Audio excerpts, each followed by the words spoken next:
পরিশেষে মাইকটা পাওয়া গেল তাহলে। একটা কথা, এটা বলার জন্য আমি মোটেও প্রস্তুত ছিলাম না, but I M forced to do that. এটা আমাকে বলতে হবে, আমি না বলে পারছি না। আমি আপনাদের মাহফিলের স্থানে এসেছি 9টা 30 মিনিটে। 9টা 30, এখন বাজে 11টা 30। আমার নামে মাইকে বলা হলো যে হুজুর দেরি করে এসেছে বিধায় আমরা কথা বলছি। যদি আমি দেরি করার জন্যই আপনাদের দেরি হয়, তাহলে আমি আসার পরে আধা ঘন্টা বসে থাকতে হলো কেন? That is my question, that is my question. এই যুবকদেরকে নন আপডেট মনে করেন না, এরা সবচেয়ে বেশি আপডেটেড। এরা কথায় না, এরা কাছে বুঝাই দিবে আগামী বাংলাদেশ উন্নত বাংলাদেশ। আমি ক্ষমা চেয়ে নেই এই কথা বলার জন্য। দ্যাট মিনস আমি 1.5 ঘন্টা যাবৎ বসে আছি রাস্তার উপরে। আমার সহকারী কল দিচ্ছে, শেষ করেন, মাইক দেন, কেউ কথায় কান দেয় না। এটা সিস্টেম না। আয়োজন করবেন, প্রত্যেকটা যুবক মা বোন যাওয়ার সময় কলিচর থেকে দোয়া করবে, এটার নামে তো মাহফিল। মানুষগুলো বিরক্ত হয়ে জীবন শেষ হয়ে গেছে। এদের চোখ দেখলেও তো বোঝা যায় রে ভাই আমার। তো এটার জন্য আমি কমিটির পক্ষ থেকে নিজেই মাপ চাচ্ছি। এটা সিস্টেম না। সিস্টেম হচ্ছে প্রধান আলোচক আসার পূর্বে সবার কথা শেষ হয়ে যাবে, উনি আসবেন, ওয়াজ শুরু হয়ে যাবে, উনি এসে আধা ঘন্টা বসে থাকবেন। এটা আর যাই হোক মাহফিল আদব হতে পারে না। তো আমিও ক্ষমা চাচ্ছি, আপনাদের কাছে আমি বিনীত আবদার রাখবো, যা হয়ে গেছে হয়ে গেছে। নেক্সট বছর মাহফিলের আদব যেন আমরা বজায় রাখতে পারি। আমার ঠাকুর গায়ের ভাইয়েরা, আমরা আর কোনো প্রতিবাদী কথা বলতে চাই না। আমি সবাইকে মাফ করে দিলাম আল্লাহর জন্য, কারণ আমার সামনে যারা বসে আছে, আমার ভাই আগেই বলে দিয়েছেন, আমার জামাতের আমির যিনি ছিলেন আমার বাম পাশে, উনি বলেছেন 95% আপ। বলতে গেলে আজকের মাহফিলে 99% যুবক ভাই আজকের মাহফিলে এসেছে। শুধুমাত্র যুবকদের জন্য আমি সবাইকে ক্ষমা করে দিলাম। আমি এখন সালাম দিয়ে আরবি খুতবা পাঠ করব। আশা রাখবো আপনারা আমাকে জবান খুলে দিল থেকে সালামের জবাব দিবেন। আসসালামু আলাইকুম ওয়া রাহমাতুল্লাহি ওয়া বারাকাতুহু। إن الحمد لله نحمده ونستعينه ونستغفره ونؤمن به ونتوكل عليه ونعوذ بالله من شرور أنفسنا ومن سيئات أعمالنا من يهده الله فلا مضل له ومن يضلله فلا هادي له فلن تجد له وليا مرشدا ونشهد أن لا إله إلا الله وحده لا شريك له هو الذي لا ضد له ولا ند له لا مثل له ولا مثيل له ولا كفيل له لا شبه له ولا شبيه له ولا ولد له ولا والد له وهو الواحد الفرد الصمد لم يلد ولم يولد ولم يكن له كفوا أحد ونشهد أن سيدنا ونبينا وحبيبنا وحبيب ربنا وطبيبنا وطبيب أرواحنا محمدا عبد الله ورسوله أرسله بالحق بشيرا ونذيرا وداعيا إلى الله بإذنه وسراجا وقمرا منيرا أما بعد فأعوذ بالله من الشيطان الرجيم بسم الله الرحمن الرحيم لا يكلف الله نفسا إلا وسعها. وقال تعالى في كلامه المجيد: ومن يتوكل على الله فهو حسبه. وقال رسول الله صلى الله عليه وسلم: بلغوا عني ولو آية. أو كما قال عليه الصلاة والسلام: إن الله وملائكته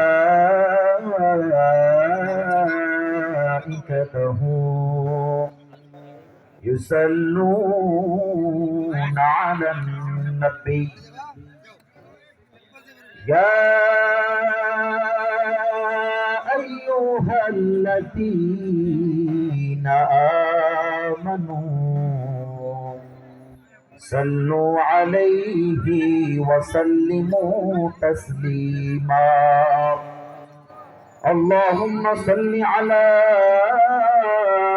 محمد وعلى آل محمد كما صليت على إبراهيم وعلى آل إبراهيم إنك حميد مجيد.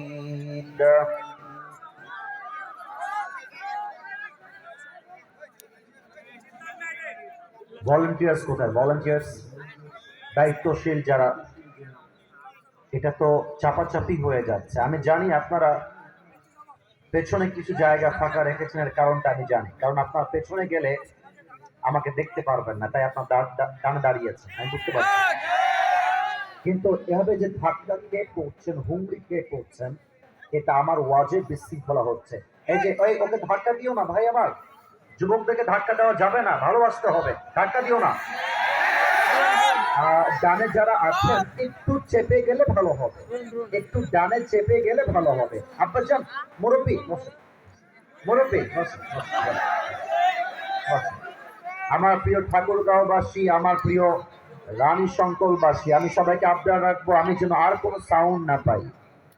আধা ঘন্টা বসে আমার মাইন্ড স্ট্রাইক করেছে, আমার একটু অধৈর্য লাগছে। আমি চাই অধৈর্য নই, আমি চাই আমরা সবাই ধৈর্যশীল হয়ে শেষ পর্যন্ত আলোচনা শুনতে। আর তার জন্য প্রয়োজন পিন পতন নীরবতা। আমি পোস্টারটা পড়ে আলোচনার দিকে ফিরে যেতে চাই। হিফজুল কোরআন ইসলামিয়া মাদ্রাসার উদ্যোগে আজকের এই বিশাল ঐতিহাসিক তাফসীরুল কোরআন মাহফিল। আমাদের আজকে এই প্রোগ্রামে প্রধান অতিথি আছেন জনাব মোহাম্মদ জাহিদুর রহমান জাহিদ, সাবেক সংসদ সদস্য, ঠাকুরগাঁও 3। আমরা আজকে প্রোগ্রামে গেস্ট অফ অনার আছেন জনাব মোহাম্মদ মিজানুর রহমান মাস্টার, কথা বলেছেন। আরও আছেন জনাব মোহাম্মদ মামুনুর রশিদ মামুন, অত্যন্ত চমৎকার কথা বলেছেন। আমরা দোয়া করে দেই আল্লাহ সবাইকে যেন ইসলামের একজন বীর সৈনিক হিসেবে কবুল করে নেয়, পড়েন সবাই আমিন। সভাপতি রয়েছেন জনাব মোহাম্মদ মনসুর আলম রাজু, সহসভাপতি রানীশঙ্কর উপজেলা বিএনপি। সার্বিক সহযোগিতায় আছেন জনাব মোহাম্মদ ইয়াকুব আলী মাস্টার, এবং আমাদের স্টেজ আজকে পরিচালনা করেছেন জনাব মোহাম্মদ রাসেল আলম। আমার কলিজার টুকরা ঠাকুরগাঁওবাসী, আমরা এক বাক্যে দোয়া করে দিই মাদ্রাসা কমিটি এবং আয়োজক কমিটি যারাই রয়েছে, আমাদের মাহফিলের সভাপতি, অতিথিবৃন্দ যারাই রয়েছে, এই প্রোগ্রামকে বাস্তবায়ন করবার জন্য যারা দিনরাত পরিশ্রম এবং কষ্ট করেছে, আল্লাহ সকলের পরিশ্রমকে ওয়াসিলা করে যেন মৃত্যুর পরে সবাইকে জান্নাতুল ফেরদাউসের বাসিন্দা হিসেবে কবুল করে নেয়। আপনারা সবাই পড়েন আমিন। আমি দেখতে পাচ্ছি অনেকে আওয়াজ করছো, কেউ কেউ গল্প করছো, এটা কিন্তু ঠিক না। দেখো এখানে অনেক দেখতেই পাচ্ছ অনেক কলিজার টুকরা মিডিয়ার ভাইয়ারা রেকর্ড করছে। আমি যদি একটা ধমক দিয়ে ফেলি রাগের মাথায়, মানুষ তো রাগের মাথাটা বাজে কথা বলে ফেললাম, বললাম এই ছেলে বেয়াদব, এরকম একটা কথা বলে ধমক দিলাম, তো ওরা আপলোড দিবে কি হিসেবে? ঠাকুরগাঁও মাহফিলে আসিফ হুজুরের বেয়াদবি চলছে, মারামারি চলছে, এটা ঠাকুরগাঁয়ের বদনাম হবে। ঠাকুরগাঁওটা জাস্ট একটা জেলা নয়, এটা রংপুরের একটা জেলা। আর রংপুরের মাধ্যমে এই দেশটা সেকেন্ড টাইম স্বাধীন হয়েছে, ভুলে গেলে তো চলবে না, বলেন না সবাই। এটা হচ্ছে সেই মাটি। অতএব আমরা কোনো বেয়াদবি চাই না, আদবের সাথে ভালোবাসার সাথে কথা বলতে চাই। কথা শুরু করা যাক। ঠাকুরগাঁওবাসী কেমন আছেন আপনারা সবাই? মাশাআল্লাহ, আমি সবাইকে শুকরিয়া জানাচ্ছি আজকে এই প্রোগ্রামটাকে এত সুন্দরভাবে অ্যারেঞ্জ করবার জন্য। আমরা ভূমিকায় কিছু কথা বলবো, কথা শেষ আমরা তাফসীরে ফিরে যাব। আজকে মাহফিল আমার বড্ড অবাক লেগেছে। আজকে আমাদের মাহফিলে যেমন রয়েছে বিএনপি নেতা, আমাদের মাহফিলে তেমন রয়েছে জামাত ইসলামের নেতা। আমরা চাই আগামীর বাংলাদেশটা হবে ঐক্যতার বাংলাদেশ। আমাদের রাজনৈতিক মতামত ভিন্ন থাকতে পারে, বাট আমাদের রব এক, আমাদের ধর্ম এক, আমাদের কিতাব এক। অতএব দিন শেষে আমরা সবাই এক। কথা ভুল বললাম না ঠিক বললাম? বলেন সবাই। তবে আমি জানি আমি এমন কিছু কথা এখন বলতে পারি যে কথাগুলো অনেকের গায়ে কাটার মতো আঘাত লাগতে পারে, but I am so sorry for that. হক কথা, হক কথা। হক কথা বলতে গিয়ে কাউকে গোনারও টাইম নেই, কাউকে পড়ারও টাইম নেই। যে বাধা দিবে তার পিঠের চামড়া একটাও থাকবে না। আমি সবাইকে প্রশ্ন করে জিজ্ঞেস করতে চাই, আগামীর সংসদ কোরআন দিয়ে চলবে, আমরা চাই কি চাই না? আগামীর সংবিধান কোরআন দিয়ে হবে, আমরা সবাই চাই কি চাই না? প্রথম কথা, ঠাকুরগাঁয়ের এই মাটিতে আমি 3টা দাবি পেশ করতে চাই আজকের এই মাহফিলে। প্রথম কথা বলে দেই, এখানে অনেক বিএনপির ভাইরা আছেন, আমি জানি। I really respect you from my heart. আমি আপনাকে সম্মান করি, বিশ্বাস করেন আপনার সঙ্গে আমার কোনো শত্রুতা নেই। মাহফিলের ব্যাপারে ইউটিউবে আপলোড দেওয়া হয় বিএনপি নেতার অমুক মাহফিলে বাধা, এটা ভুল দেওয়া হয়। কি হিসেবে ভুল আমি নিজে ব্যাখ্যা দিচ্ছি, কারণ আমি নিজে একজন আলোচক। ব্যাপারটা হচ্ছে এইরকম, একজন আলোচক মাহফিলে এসে যদি সরাসরি কোন দলকে প্রমোট করে, কোন দলের পক্ষে ভোট চায়, এটা মাহফিলে যাওয়া উচিত নয়। এটার জন্য ভিন্ন ব্যানার করতে হবে, ভিন্ন আয়োজন করতে হবে। সেখানে আপনি দলের ব্যানারে দলের কথা বলবেন, দলের ভোট চাইবেন। কথার কথা মনে করেন একজন আলোচক জামাত ইসলাম করে, সে জামাত ইসলামের একজন রোকন এবং সে একজন আলোচকও বটে। তো তিনি মাহফিলে এসে জামাত ইসলামকে প্রমোট করছেন, জামাত ইসলামের ভোট চাচ্ছেন, এক্সাম্পল বলতেছি। এখন ডান পাশে যিনি মাদ্রাসার সভাপতি আছেন, তিনি কাউন্টার দিয়ে বললেন যে ভাই, আপনি জামাত ইসলামকে প্রমোট করছেন কেন? আপনি ভোট চাচ্ছেন কেন? আপনি কোরআন থেকে আলোচনা করেন, তাফসীর করেন। এটা হচ্ছে বিএনপি নেতার কথা। এখন এইটা টাইটেল দেওয়া হচ্ছে বিএনপি নেতার কোরআনের মাহফিলে বাধা, কোরআনের মাহফিলে বিএনপি নেতার বাহাদুরি। ব্যাপারটা হচ্ছে এটা কোরআনের মারামারি নয়, এটা ইসলামের মারামারি নয়, এটার নাম হচ্ছে রাজনৈতিক মারামারি। এটা কোরআনের বাধা নয়, এটা রাজনৈতিক মারামারি। এখন আমি এটা কেন বললাম? আমি বললাম এই জন্য, বিএনপিরাও মুসলমান, জামাত ইসলামও মুসলমান, এনসিপিও মুসলমান, নাগরিক পার্টিও মুসলমান, আমাদের জাতীয় পার্টি তারাও মুসলমান। যদি আমরা সবাই মুসলমান হতে পারি, আগামীর সংসদ চলবে কোরআন দিয়ে। যে বাধা দিবে তার অস্তিত্ব আমরা বুঝিয়ে ফেলব। 1 নম্বর কথা শেষ। 2 নম্বর কথা, আগামীর ক্ষমতার চেয়ারে আমরা কোনো নারীকে দেখতে চাই না। আপনারা কি আমার সাথে দ্বিমত না একমত? বিগত 16 বছর মানুষ অনেক কষ্টে ছিল, বিগত 16 বছর অনেক জুলুম হয়েছে, নিপীড়ন হয়েছে। আমরা আগামীর সংসদে এমন এক পুরুষকে ক্ষমতার চেয়ারে দেখতে চাই। আমার দেশের প্রধানমন্ত্রী চাইলে জাতীয় সংসদে দাঁড়িয়ে দেশের পক্ষে যেমন বক্তব্য দিবে, আমার দেশের প্রধানমন্ত্রী চাইলে ঢাকার জাতীয় মসজিদ বাইতুল মুকাররমে দাঁড়িয়ে জুমার খুতবা দেওয়ার যোগ্যতাও রাখবে। কিনা বলো? আল্লাহ এমন প্রধানমন্ত্রী নির্বাচন করার তৌফিক দান করুক, পরের সবাই আমিন। 3 নম্বর কথা, আমার কলিজার টুকরা যুবক ভাইদের জন্য বলতে চাই, এখানে বাবারা এসেছেন কিনা আমি জানি না, মায়েরা অনেকে এসেছেন, আমি নিজের চোখে এটা একটু একটু দেখার গ্লাসের পাশ দিয়ে সুযোগ হয়েছে, দেখলাম অনেক মায়েরা ওই বাজারে হাঁটাচলা করছিলেন। বাবার কানে মায়ের কানে একটা মেসেজ দিয়ে যাই আজকে ঠাকুর গায়ের মাহফিলে, একজন মা জাস্ট বোরকাওয়ালি হলেই জান্নাতে যাবে না, একজন বাবা জাস্ট দাড়িওয়ালা হলেই জান্নাতি হতে পারবে না, একজন বাবা জাস্ট 5 ওয়াক্ত নামাজি হলেই জান্নাতি হতে পারবে না। আব্বাজান, আপনার ছেলের বিয়ের বয়স হয়েছে, আপনি বিয়ে দেন না, এই জন্য আপনাকে জাহান্নামের আগুনে পড়তে হবে। এটা আব্বাজানের বোঝা উচিত। আব্বারা আমাদেরকে বোঝায় যে তুই নিজের পায়ে দাঁড়িয়ে বিয়ে কর। আমি আব্বাজানকে বলবো, আব্বাজান নিজের পায়ে দাঁড়াইতে দাঁড়াইতে আপনার ছেলে যত ঘাটে পানি খাবে প্রত্যেকটা দায়ভার কেমন আপনাকে বহন করতে হবে। এবার একটা কথা মেয়েদের জন্য বলতে চাই, আমি জানি অনেক মেয়েরা আজকের মাহফিলে এসেছে। প্রিয় বোন আমার, আমি আপনার বড় ভাই হতে পারি, আমি আপনাকে বড় ভাই হিসেবে একটা নসিহত করছি। বিয়ের ক্ষেত্রে একজন মেয়ের রুচির পরিবর্তন হওয়া উচিত। বেশিরভাগ মেয়েদের আজকাল দিনদার পছন্দ হয় না, গাঞ্জাখোর বেশি পছন্দ হয়। বলো, আচ্ছা রুচি খারাপ হইলে কি এত খারাপ হইতে পারে?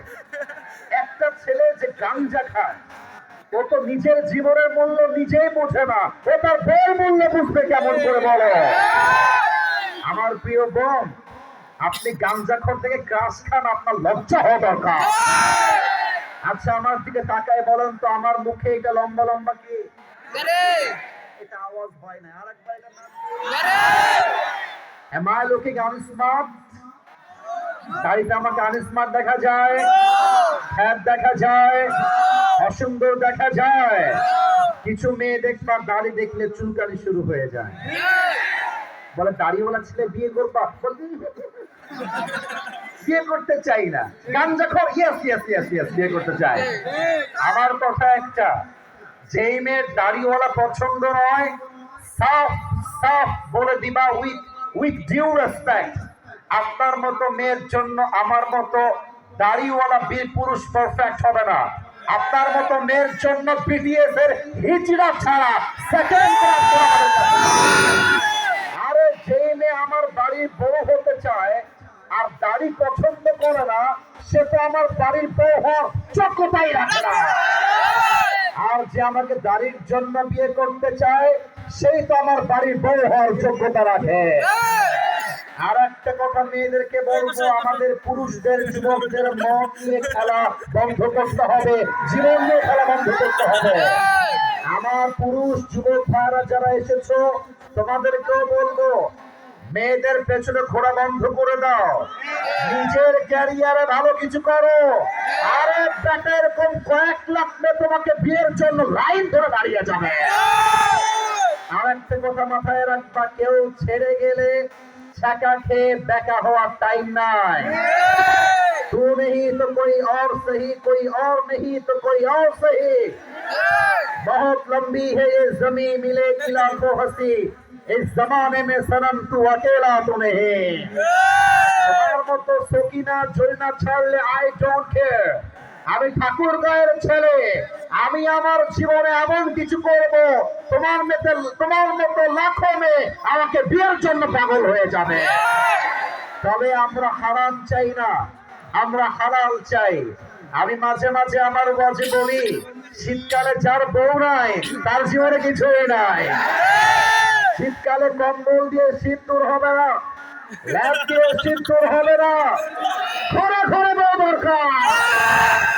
আর একটা কথা বলতে চাই যুবক ভাইদেরকে, আব্বা জান, আপনার ছেলের মন খুশি হবে R15 দিয়ে নয়, আপনার ছেলের মন খুশি হবে iPhone 17 Pro Max দিয়ে নয়। আপনার ছেলের মন খুশি করতে চাইলে বিয়ে দরকার, বউ দরকার। আল্লাহ বাবাদেরকে বোঝার তৌফিক দান করুন, পড়েন সবাই আমিন। মেয়েদের কথা বলছিলাম, মেয়েদের উদ্দেশ্যে আর একটা কথা বলেই আমি তাফসীরে কাম ব্যাক করতে চাই। আমার প্রিয় বোন, বোরকা পরলেই দিনদার হওয়া যায় না। আমার কথা কি তোমরা দ্বিমত না একমত বলো? রংপুরে যখন যাওয়া ঘুরতে মাঝে মাঝে, শহর তো তাই শহরের নাম বললাম রংপুর, ঠাকুরগাঁও তো শহর আছে, আমি নিজ শহর হয়ে আসলাম। যখন পার্কে যাবা দেখবা যত মেয়ে প্রেম করে তার 80% মেয়েরা বোরকা ওয়ারিরাই প্রেম করে না। দেখলেই মনে হবে यार ये तो अभी कभी जन्नत से भाग के दुनिया में आई है।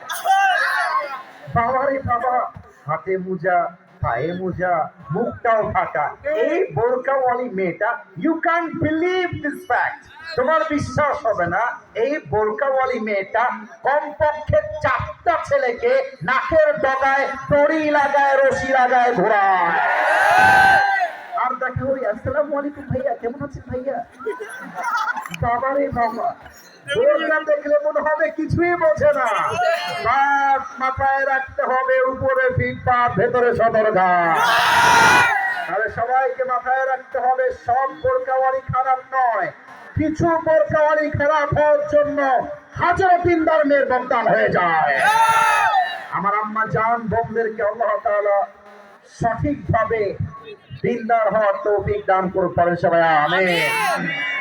আপনাদের বউ আছে কার কার, তারা একটু হাত তুলবেন। বউ আছে, বউ আছে, আচ্ছা মামুন ভাইয়ের বউ আছে, আপনাদের সবার বউ আছে, হাত নামান। এবার যাদের কপাল পোড়া, হত ভাগা, গরিব, গরিবরা হাত তোলো। তোমরা সবাই গরিব? এ আমি বিশ্বাস করি না।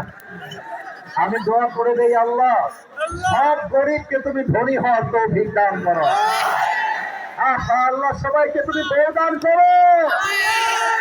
এই যে আমিন কয় নাই সে বউ পাবে না।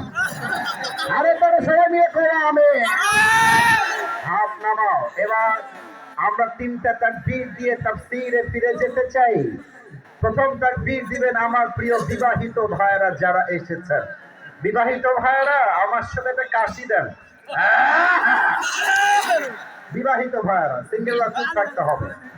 বিবাহিত ভাইরা দেখা যাক কত নাম্বার পায়। বিবাহিত ভাইরা তাকবীর দিবেন, সিঙ্গেল চুপ থাকবেন। বিবাহিত ভাইরা আমি বলবো লিল্লাহি তাকবীর, আপনি বলবেন আল্লাহু আকবার। দেখা যাক কারা জিতে। সিঙ্গেল চুপ থাকবা। বিবাহিত ভাইরা লিল্লাহি তাকবীর। 60 নাম্বার পেয়েছেন। 60। এবার সিঙ্গেলদের পালা, সিঙ্গেলরা কাশি মারো। দেখা যাক কারা জিতে। It's time for the single people. Single ভাইরা তাকবীর দাও আমার সাথে, নারে তাকবীর। বিবাহিত ভাইরা আমাকে চিরজীবনের জন্য ক্ষমা করে দিবেন। আজকে আমার সিঙ্গেল ভাইরা 95 নম্বর পেয়ে পাস করেছে। গায়ে অনেক কষ্ট তো, তাই গায়ের জোরই আলাদা। এবার কোনো ভাগাভাগি নেই, সবাই মিলে আমরা একটা তাকবীর দিব এমন জোরে যে আমি স্টেজ ভেঙে নিচে পড়ে যাব। দেখা যাক গায়ের জোর আছে কিনা। সবাই মিলে একটা কাশি দিতে চাই।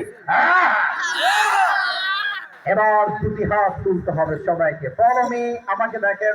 Raise your 2 hands just like this, এভাবে। এবার আমার 2 হাত দেখেন তো, মুষ্টিবদ্ধ করলাম আমি আমার হাত, মুষ্টিবদ্ধ। হাতটাকে মুষ্টিবদ্ধ করেন। এই তো মাশাআল্লাহ, ডান, মুষ্টিবদ্ধ হয়ে গেছে। আমি একটু শিখাই দেই। আমি বলবো লিল্লাহি তাকবীর, হাত নিচু হবে। আল্লাহু আকবার বলবেন, হাত উঁচু হবে। Let's make this performance together. সবাই মিলে আমরা ট্রাই করতে চাই।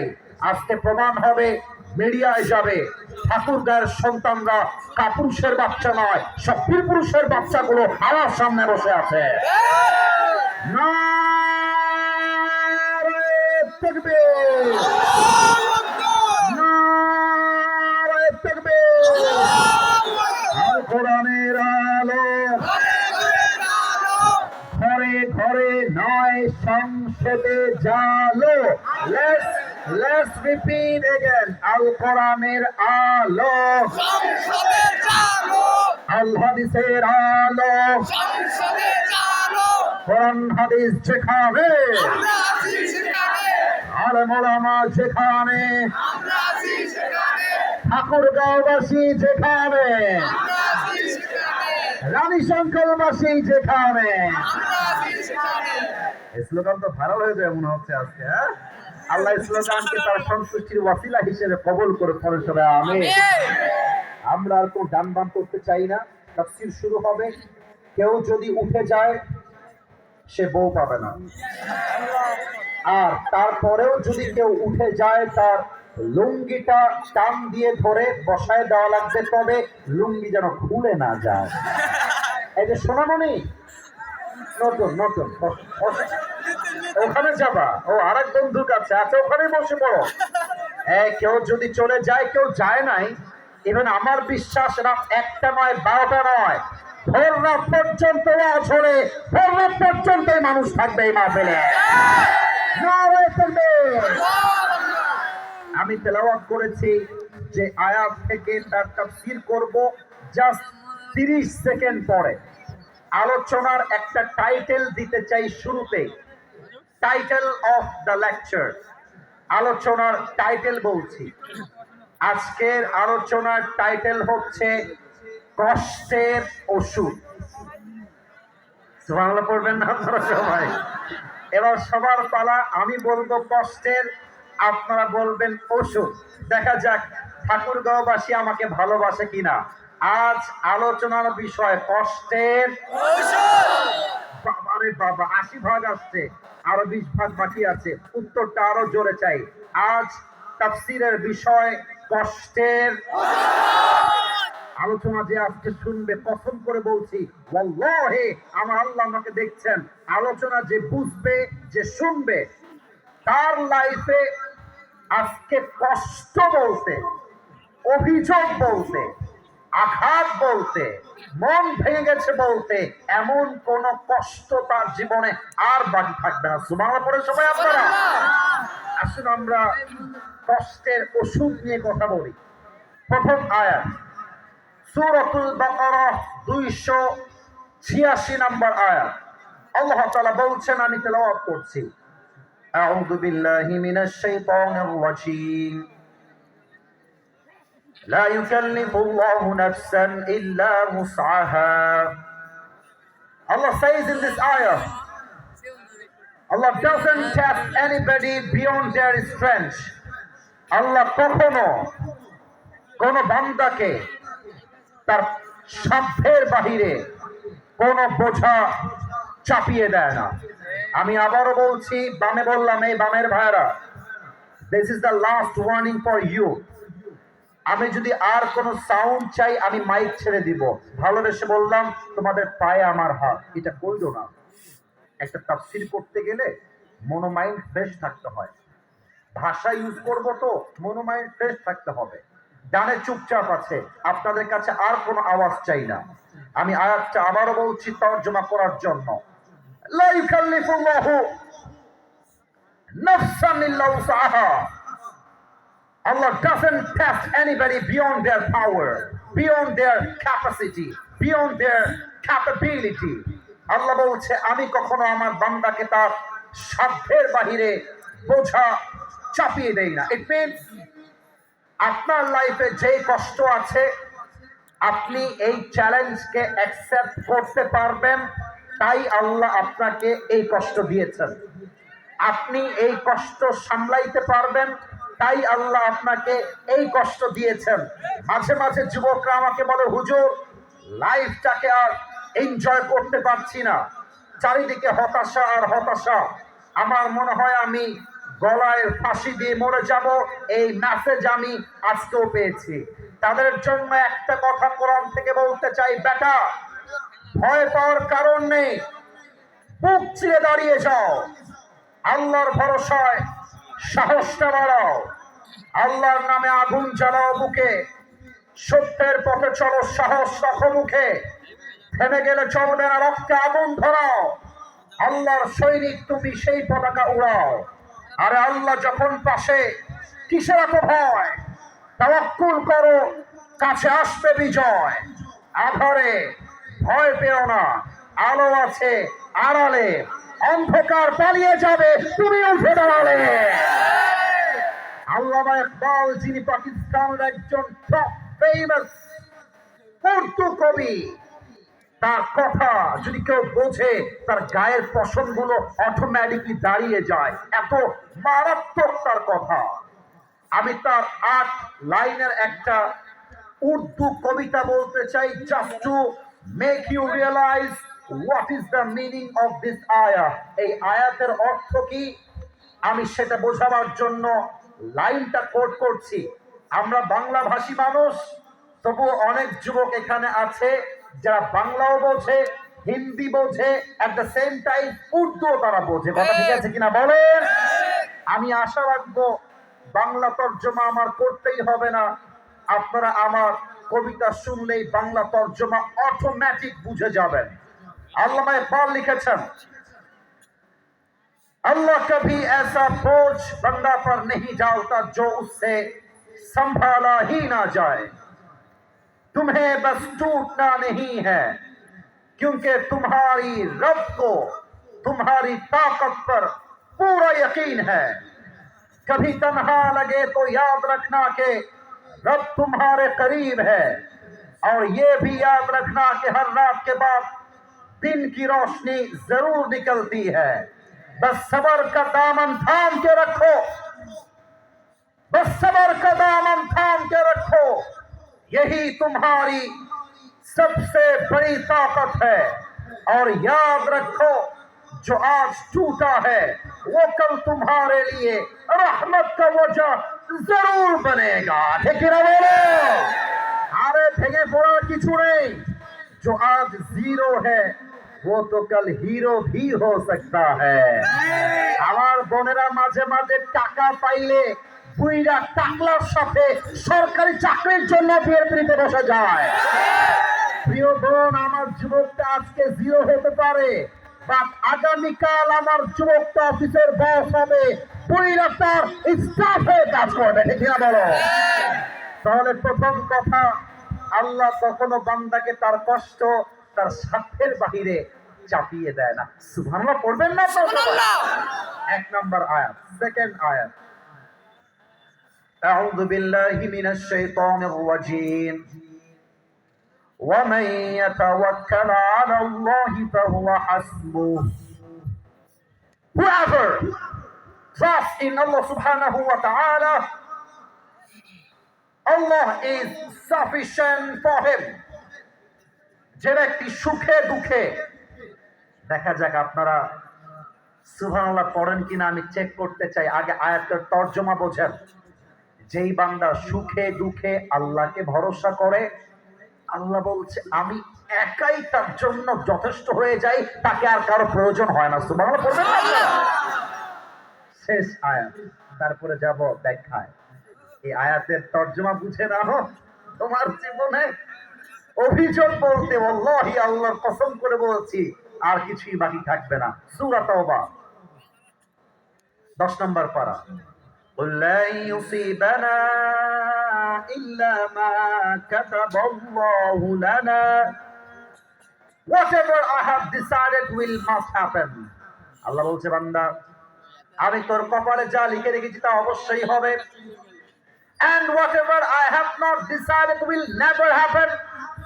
আমি যা লিখে রাখি নাই, পুরো দুনিয়ার সমস্ত শক্তি মিলে চেষ্টা করলো তা তোকে কেউ দিতে পারবে না। পারতপক্ষে কপালে ভালো হোক খারাপ হোক যাই হোক না কেন, এই তাকদীরের ফয়সালার মালিক হলো একজন। বলেন সবাই তিনি কে? কপালে আছে আসবে, কপালে নাই আসবে না। তাহলে মূল মেসেজ কি হইল? আরে ভাই আমার জীবনটা খারাপ যাচ্ছে না, এটা আমার লাইফে লেখা আছে, অতএব যা হবে হবে, প্যারা নাই, চিল। বলো কত ঠিক আছে কিনা বলো?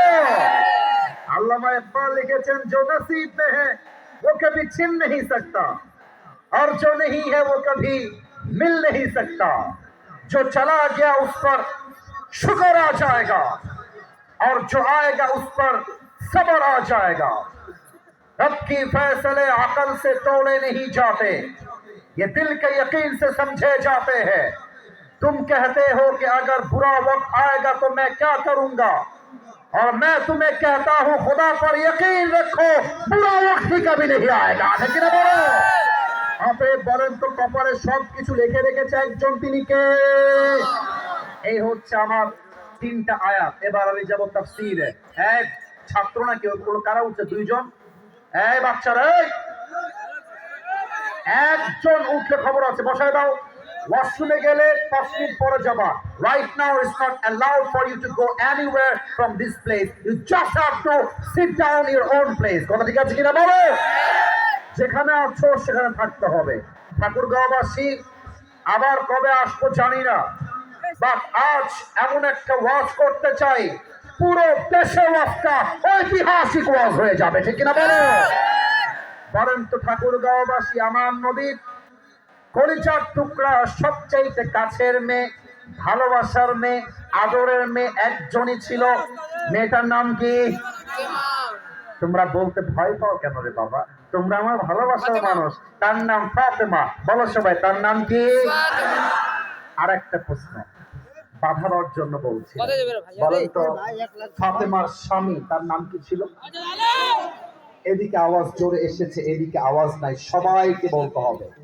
বলেন তো ফাতেমার স্বামীর নাম কি আলী রাদিয়াল্লাহু তাআলা আনহু এবার এমন একটা প্রশ্ন করব যে প্রশ্ন বাচ্চা বাচ্চা উত্তর দিবে যুবকরা তো পারবেই বাচ্চারাও পারবে বলেন তো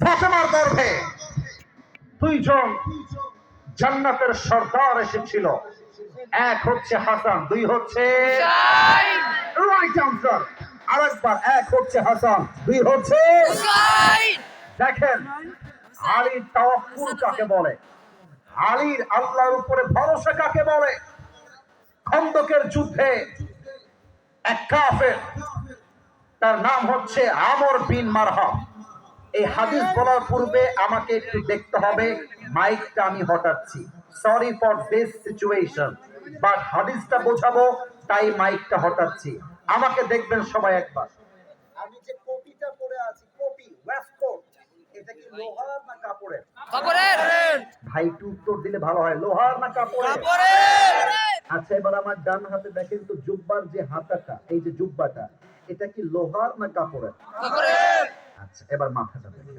এই যে টুপিটা পরে আছি আমার কলিজার টুকরা ঠাকুর গায়ের ভাইরা এটা কি লোহার টুপি না কাপড়ের টুপি কাপড়ের লোহার না কাপড়ের কাপড়ের আমর বিন মারহাম যুদ্ধ করতে আসছে তার পুরো দেহের পোশাকটা হচ্ছে লোহা মাথার টুপি লোহার টুপি হাতে বিশাল বড় একটা লম্বা তরবারি মদিনায় এসে বলছে এই মুসলমানের বাচ্চারা কার বুকে পাটা আছে শহীদ হবি আয় আমার সামনে আমার সঙ্গে যুদ্ধ কর শহীদ হয়ে যাবি সোজা জান্নাত পাবি কে আছিস বের হয়ে আয়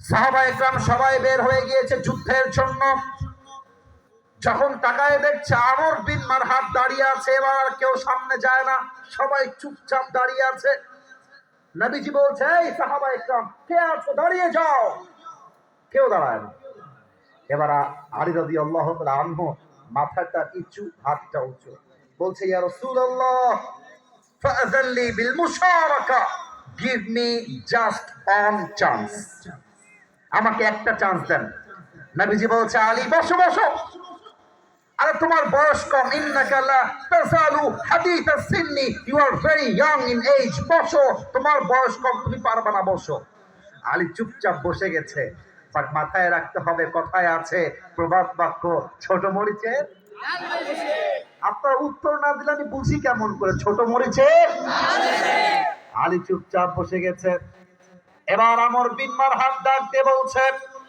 এই মুসলমান কাপুরুষের বাচ্চারা কে আছিস তার সন্তানকে ইয়াতীম করতে চাস আয় কে আছিস তার মাকে সন্তান হারা করতে চাস আমার সামনে আয় কেউ হাত তুলছে না এবার আলী আরেকবার হাত তুলেছে বলছে নবী হে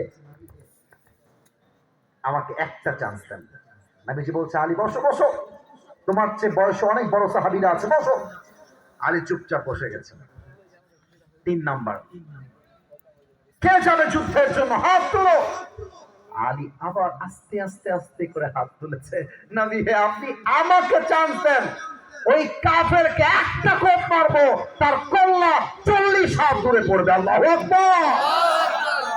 এবার নবীজি বুঝে গিয়েছেন আলীর মধ্যে সম্পূর্ণরূপে আল্লাহর উপরে ভরসা আছে। এবার আমার ডান হাত দেখেন তো, এইটা টিস্যুর প্যাকেট। বলেন সবাই কিসের প্যাকেট? আর একবার যে বলেন কিসের প্যাকেট? আমি এক্সাম্পল দিচ্ছি, বোঝার চেষ্টা করবেন। আল্লাহর রাসূল বিশাল বড় একটা লম্বা তরবারি, নাম হচ্ছে জুলফিকার, হাত দিয়ে তোপ তুলে বলছেন আলী এই নাও তোমার যুদ্ধের তরবারি, নাম হচ্ছে জুলফিকার, নাও আলী যুদ্ধে নেমে পড়ো। বাট মাথায় রেখো, ইজহাব, এই যে গ্রামের একদম খ্যাতেরা, গ্রামের খ্যাত, ওটা কি, ওটা উড়ে যান, ওর কাজও করবে, সুনামি হয়ে যাক, কিয়ামত হয়ে যাক, আমার চোখ তাফসীরে আছে, তাফসীরেই থাকবে, ঠিক না বলো? ওটাকে উঠতে দাও, ওর মতো আমার দিকে তোমরা তাকাও। আমি যেটা বলছিলাম, জুলফিকার হাতে দিয়েছে আর বলছে আলী যাও, আল্লাহ তোমার সাথে আছে। এবার আমাকে একটু দেখে উত্তর দেন তো, আমার মাথার উপরে এইটার নাম সামিয়ানা, এটার নাম কি আনা? সামিয়ানা। এত আস্তে উত্তর দেয় মানুষ, আস্তাগফিরুল্লাহ। বলো সবাই কি আনা? সামিয়ানা। সামিয়ানা। আচ্ছা মনে করেন আমি যদি দাঁড়াই যাই, আমি সামিয়ানা ধরতে পারবো না, কারণ এটা অনেক উঁচুতে। আমি এটা কেন বললাম, একটা কারণ আছে। আমর বিন মারহাব হাইটে এত লম্বা, আলী তার সামনে এসেছে, আলী যদি আমর বিন মারহাবকে দেখতে চায় তার চোখটা উঁচু করে দেখতে হবে, আর আমর বিন মারহাব যদি আলীকে দেখতে চায় তার চোখটা নিচু করে দেখতে হবে। আলী এতটা হাইটে ছোট। তো আলী যখন সামনে এসে দাঁড়িয়েছে, আমর বিন মারহাব ডাক দিয়ে বলছে মান আনতা আইয়ুহাল গোলাম, টিটকারি মেরে বলছে এই বাবু তোমার বাড়ি কোথায়? আলীকে বলছে এই বাবু তোমার বাড়ি কোথায়, তোমার নাম কি, তুমি কে? আলী বলছে আনাল্লাযী সাম্মাতনি উম্মি হায়দারা, আমি হলাম সেই যুবক যাকে তার মা নাম দিয়েছে হায়দারা, এমন যুবক যেই সিংহ বনে যাওয়ার পরে যতক্ষণ শিকার না হবে তার আক্রমণ থেমে যায় না, তার নামই হায়দারা। আল্লাহু আকবার। বলছে ও আচ্ছা আচ্ছা, এত বাহাদুর তুমি, আরে বাবু তোমার আসল নাম কি তাই বলো। এবার আলী বলছে ইসমি আলী, আমার আসল নাম হলো আলী। বলছে ও আচ্ছা আচ্ছা, তুমি কি আলী বিন আব্দুল মুত্তালিব, তোমার বাবা কি আব্দুল মুত্তালিব? বলছে না না, আমি হলাম আলী বিন আবি তালেব, আমার বাবার নাম হচ্ছে আবু তালেব। বলছে ও আরে ভাতিজা, তুমি তো আমার ভাতিজা হও, তোমার বাপ তো আমার বন্ধু, আমার ভাই। এই ভাতিজা, আমি না বাচ্চাদের গায়ে হাত তুলি না, যাও যাও, তোমার সঙ্গে আমার যুদ্ধ হবে না। এবার আলীর গায়ে আগুন লেগে গেছে। আলী বলছে এই বেটা, তুই বাচ্চা কাকে বলিস? একবার আয় না যুদ্ধ করতে, একটা কোপ মারবো তোর মাথার কল্লা দেহ থেকে আলাদা হয়ে যাবে, ঠিক না বলে? এবার এই কথা শুনে আমর বিন মারহাব রেগে তেলে বেগুনে জ্বলে উঠেছে, বলছে এদিকে আয়, মার আমাকে। কিন্তু এবার আলী একটা দামি কথা বলেছেন। এই কথা বলার আগে আমি একটা প্রশ্ন সবাইকে করতে চাই, মুনাফিকি পরিচয় দিবেন না। যদি আপনারা উত্তর না দেন আমি বুঝবো এখানে স্বৈরাচারের দালালরা বসে আছেন। আমার কথা উত্তর করতে হবে। রংপুরে যে যুবকটা গুলি খেয়ে শহীদ হয়েছে তার নাম কি? আরেকবার তার নাম কি? আপনারা উত্তর দিবেন, আপনারা উত্তর দিবেন, আপনারা উত্তর দিবেন। The people those who are from this stage তারা উত্তর দিবে। এই ঠাকুরগাঁওবাসী, শহীদ আবু সাইদ রাস্তায় নেমে রংপুরে কাউকে আগ বাড়িয়ে গুলি মেরেছিল? বলেন না, গুলি মেরেছিল? কাউকে খুন করেছিল? কারো পেটে গিয়ে চাকু মেরেছিল? আমার ভাই কাউকে গুলি করে নাই, আমার ভাই কাউকে চাকু দিয়ে আঘাত করে নাই। আপনারা আমার ভাইয়ের বুকে গুলি করলেন কেন? আমার ভাইয়ের দাবি ছিল কোটার সংস্কার চাই, কোটার সংস্কার চাই। কিন্তু যখন শহীদ আবু সাইদের বুকে গুলি লেগেছে, এটা জাস্ট তার বুকে লাগে নাই, এটা বাংলার 18 কোটি মুসলমানদের পরিচয়কে আঘাত করেছে। আলী বলছে, আমর বিন মারহাব শোন, আমাদের ইসলাম শিখিয়েছে কাউকে আগ বাড়িয়ে মারতে যাওয়া যাবে না। কেউ যদি মারতে আসে তার কালো হাতকে ভেঙে গুড়িয়ে দেওয়ার নামই হচ্ছে ইসলাম। এবার আমর বিন মারহাব কি করেছে দেখেন, আমি কেমনে বুঝাই। ওই যে বক্স দেখা যায়, বক্সটা একটু সরি বলেন তো দেখা যায় কিনা, ওই যে ডান পাশে বক্স, আমার স্যার আমার ডান পাশে বসে আছে, ওইখানে আছে আলী রাদিয়াল্লাহু তাআলা আনহু, ঠিক এই জায়গায় আছে আমর বিন মারহাব। তো আলী যখন বলছে আমি তোকে আগ বাড়িয়ে মারতে পারবো না, ইটস আউট অফ ইসলাম, তুই মার, তারপর আমি তোকে দেখে নিব। এবার আমর বিন মারহাব আর একটু পেছনে এই সোফার কাছে আসে, 2 স্টেপ ব্যাক, পেছনে আসছে। আমি কেমনে বোঝাই, আমার সামনে টেবিল, 2 পা, 2 legs are attached together, 2টা পা একসাথে করেছে। এবার তরবারিটা সামনের দিকে নিয়েছে, দৌড়ে এসে একটা লাফ দিয়েছে। লাফ দিয়ে আমর বিন মারহাব আলীর ডান কাঁধে উঁচু থেকে এসে দেহের সমস্ত শক্তিকে উজাড় করে একটা কোপ মেরেছে। আর আলী তার জুলফিকারটা তুলে বলছে, হাসবুনাল্লাহু ওয়া নি'মাল ওয়াকিল, নি'মাল মাওলা ওয়া নি'মান নাসির। যে আঘাতে আলীর দেহটা 2 টুকরো হয়ে যাবে, তাওয়াক্কুল কাকে বলে? তাওয়াক্কুলের জন্য আলীর দেহে, আলীর জামাতে আঘাতটা স্পর্শ করতে পারে না।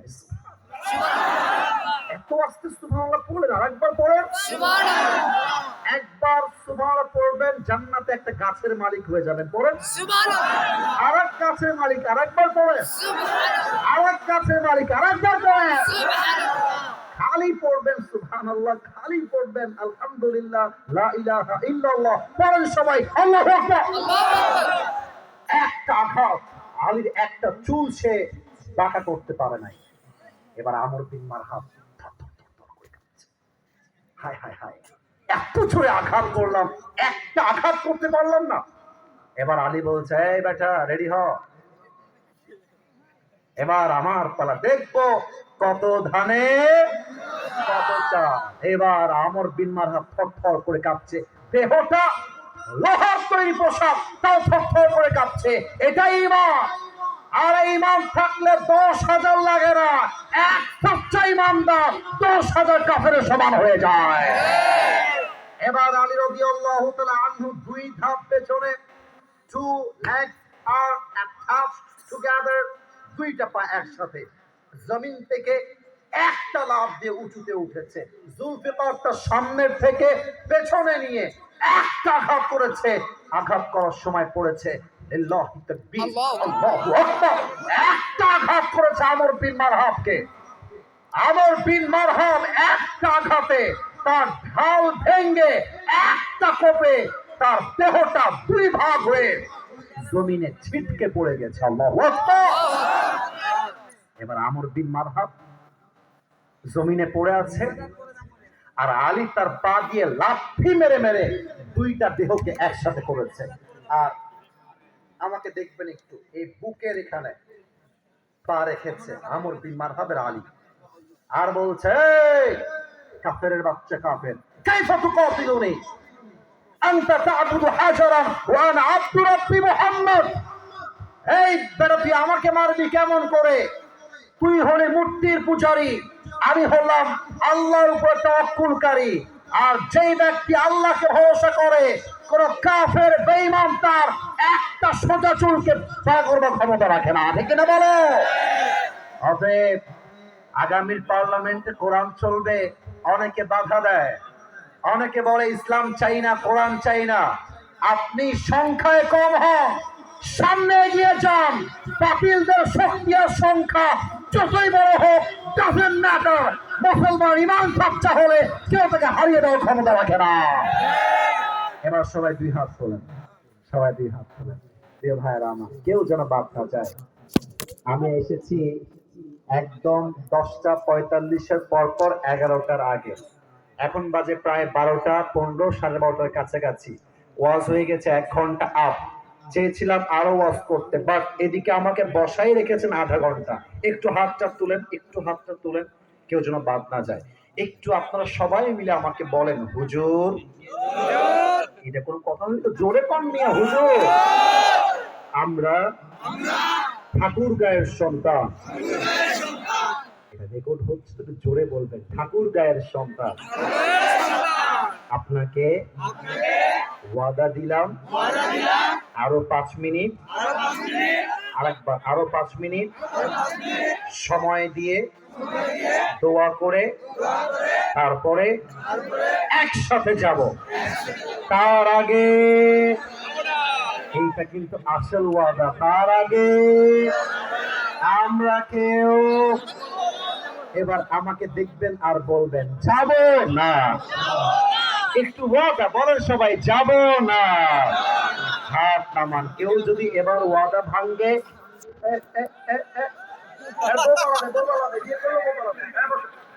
কেউ যদি উঠে যায়, লা ঈমান আলা লিমান লা আমান আলা, যা কথা ঠিক নাই তার ইমানে ঠিক নয়। আমি সময় নিব না, আমি বুঝে গেছি রাত গভীর হয়ে গেছে। 5 মিনিটের মধ্যেই দোয়া হবে, শেষ 2টি কথাও হবে। তাহলে আমি বলছিলাম, আল্লাহ কখনো বান্দাকে কোনো কষ্ট তার সাধ্যের বাহিরে চাপিয়ে দেয় না।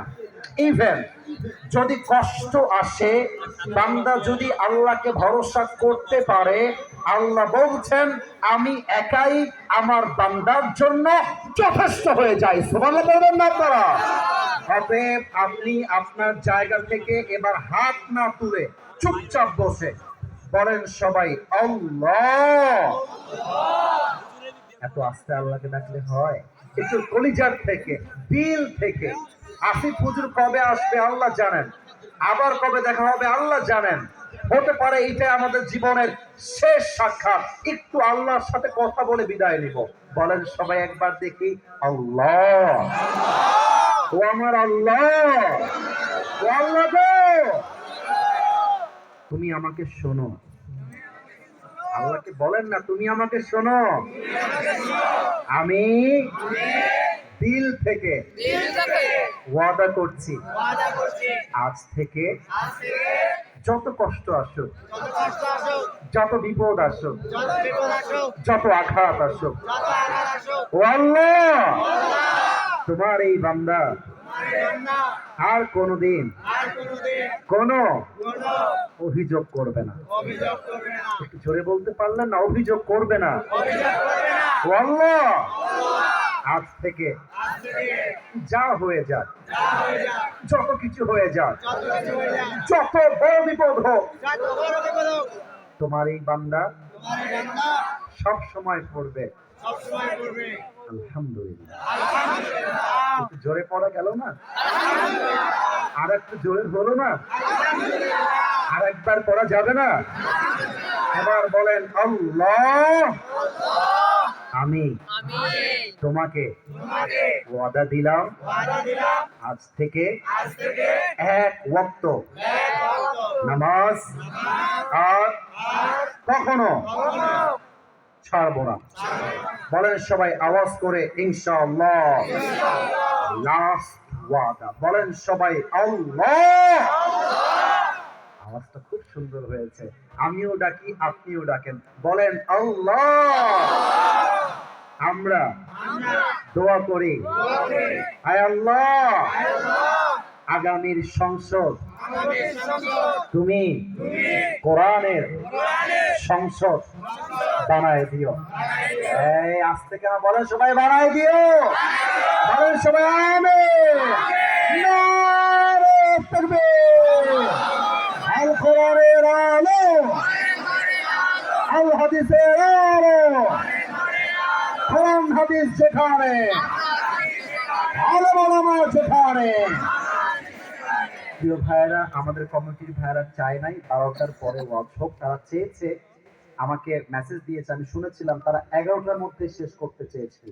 কিন্তু কমিটিকে দোষ দিয়ে আসলে লাভ নেই। দেখেন, এতগুলো সম্মানিত ব্যক্তিবর্গ এসেছে, কমিটি চাই কথা বলুক, কিন্তু একটু উল্টাপাল্টা হওয়ার জন্য একটু দেরি হয়ে গেছে। তার জন্য আমিও ক্ষমা চাই, আপনারা আমাকে ক্ষমা করে দিবেন, কমিটিকেও মাফ করে দিবেন। ইভেন আমি এটা ওয়াদা করছি, যদি আপনারা সহযোগিতার হাত বাড়ায় দেন, হতে পারে আজকের কমিটি আগামীতে ঠাকুরগাঁয়ের মাটিতে আধারিকতা নিয়ে আসতে পারে। আল্লাহ কমিটির ভাইদেরকে কবুল করো, পরে সবাই আমিন। তোমরা ওয়াদা রেখেছো, আমিও টাইম আর নিব না, 5 মিনিট ডান। আমি দোয়ার সময় কেউ সেলফি তুলতে আসবা না। আমি যখন নেমে যাব, যদি হাত মিলাতে একান্তই মনে চায় ডান দিকে আসবা, যদি হাত মিলাতে একান্ত মনে চায় গাড়ির কাছে যাবা, সেলফি সুযোগ হলে তাও তুলবা। আর যুবকরা মানেই হচ্ছে আসিফ হুজুরের ভালোবাসার জায়গা, তাই না বলো?